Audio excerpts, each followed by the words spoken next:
monster. Turn to a savage, pocket.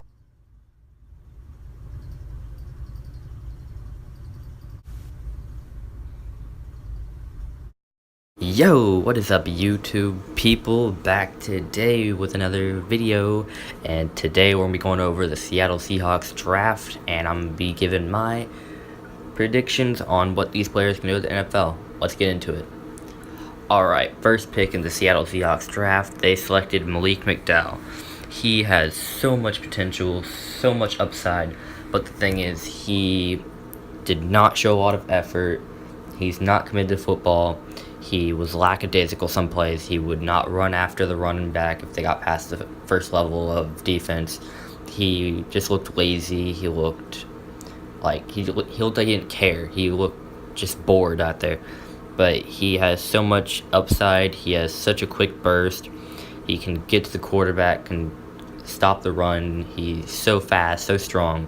He didn't even have like a signature move. He just moved people out of his way with his strength, which I believe is amazing, but I believe he can be a great player for the Seattle Seahawks team.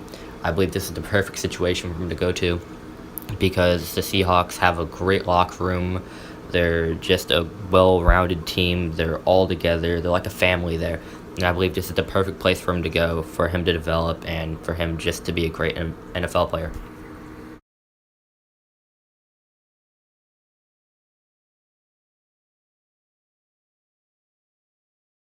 Alright, next pick in the draft, they selected Ethan Pocic, I believe is his name, how you pronounce it.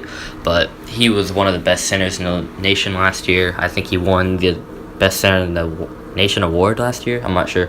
But he was a great blocker for this LSU team. He led the way for Leonard Fournette, paved path for him, sorry. But he was just an overall great blocker, and the Seahawks need a blocker like this. They've been drafting offensive linemen for the past like 5 years in the first round, and none of them panned out. But I believe this pick is going to be great for their offensive line, and it's a start to develop these young players.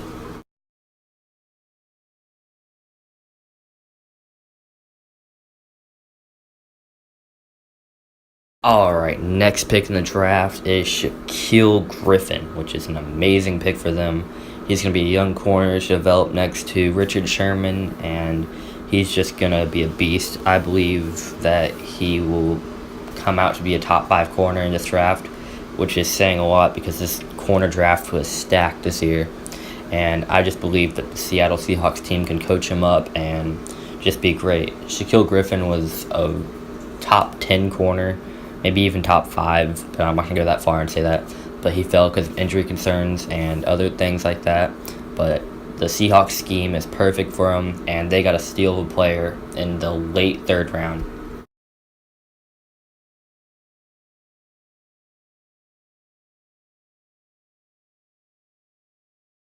Last pick I'm going over in the Seattle Seahawks draft is DeShawn Hill.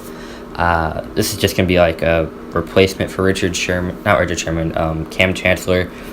I don't think they're getting rid of him. I think it's going to be like some backup depth help.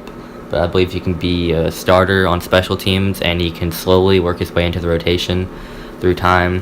He has perfect people to teach him, and Earl Thomas and Cam Chancellor. And he could step in for Earl Thomas if needed, because Earl Thomas has been considering retiring for the last few years, and I think they might be a little bit weary of that. So this is a good selection by them, and I believe that he will be an impact player for their team. So that concludes my 2017 NFL Seattle Seahawks draft recap. Give me your thoughts and opinions down below in the description box. What did you think of this draft, and how did you think that the Seattle Seahawks are going to do next year? But I'm out. Peace.